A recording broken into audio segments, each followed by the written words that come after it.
It began with a whisper of wind, and a single white feather. No one saw where it came from. No one knew which bird it once belonged to. All they saw was a feather, floating endlessly in the sky, as if the earth below was never meant for it. While others fell and rested upon the ground, this one refused to land. It drifted through the crisp morning air, a silent observer in a world of constant motion. It was a perfect, solitary thing, a speck of pure white against the vast canvas of the blue sky. It had no past, no destination, only the present moment, held aloft by an invisible hand. The feather danced with the clouds, kissed by the golden light of sunrise, carried by the ever-present wind. It passed over towering mountain tops that scraped the heavens, and wide-flowing rivers that mirrored the sky. It sailed over sprawling cities, watching the tiny lights below flicker on and off like distant stars. It was a constant witness, always watching, never stopping. It saw the world in all its grandeur, from a perspective few would ever know. Why should I ever land? It thought to itself. The ground is full of dirt and endings up here. I am free, and so it floated, a wanderer between heaven and earth, convinced that its freedom lay in never touching the ground. One sun-drenched afternoon it drifted above a green meadow where two lovers sat beneath the shade of an old oak tree.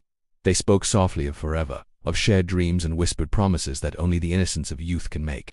Their laughter rose on the breeze, a melody of pure joy. The feather lingered, enchanted by the warmth of their connection. But as the seasons turned, and the green leaves of the oak turned to gold and then fell away, the feather passed over that same meadow again. This time, it saw only one of them, sitting alone, tracing names in the dirt. The feather trembled in the cool air. It had seen joy, and now it saw loss. Maybe, the feather whispered to the wind, falling isn't just an end. Maybe it's what makes these moments real.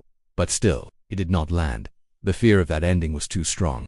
Years passed. The feather crossed vast oceans and weathered powerful storms, its journey stretching across continents.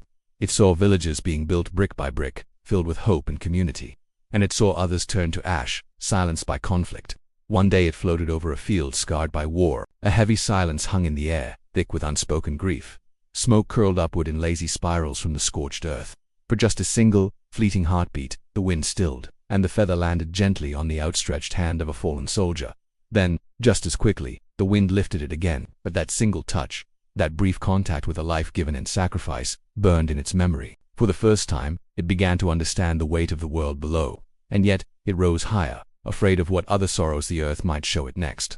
Far away from the fields of sorrow, in a quiet small town, a little girl with eyes full of wonder looked up and saw the feather glimmering in the sunlight.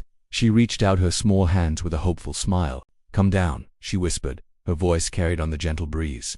"I want to keep you safe." But the feather hesitated. It had seen too much pain on the ground, too many endings, too much heartbreak. The safety she offered felt like a cage.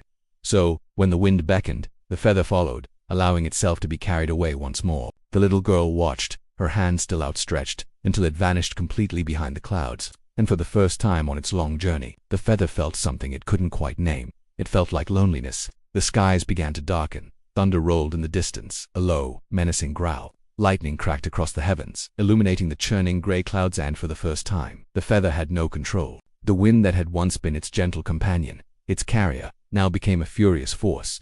It was tossed, twisted, and torn. Rain struck it like 1,000 tiny tears falling from the heavens. The feather cried too, a silent scream lost in the tempest. And in that chaos, a single, clear thought echoed within it, like a voice from the storm itself. Even the sky lets go when the storm comes. It realized that nothing, not even the air, could hold on forever. When the storm finally passed, the feather was different. It was tattered, weary, no longer shining with that pristine, perfect white. It had flown across worlds, witnessed breathtaking beauty and profound sorrow.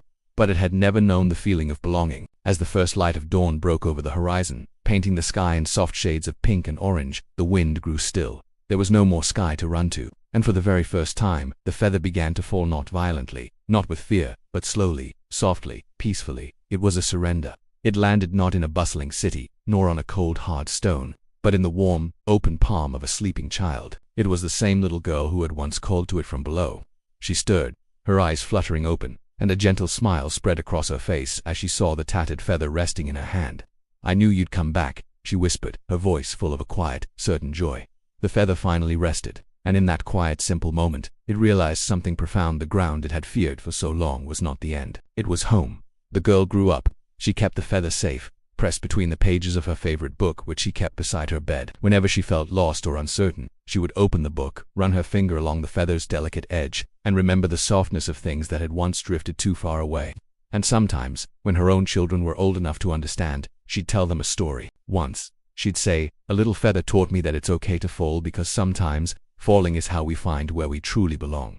The sky is vast, the wind is wild, but even the freest souls must one day come down to love, to rest, to be held, because you can't stay above life forever.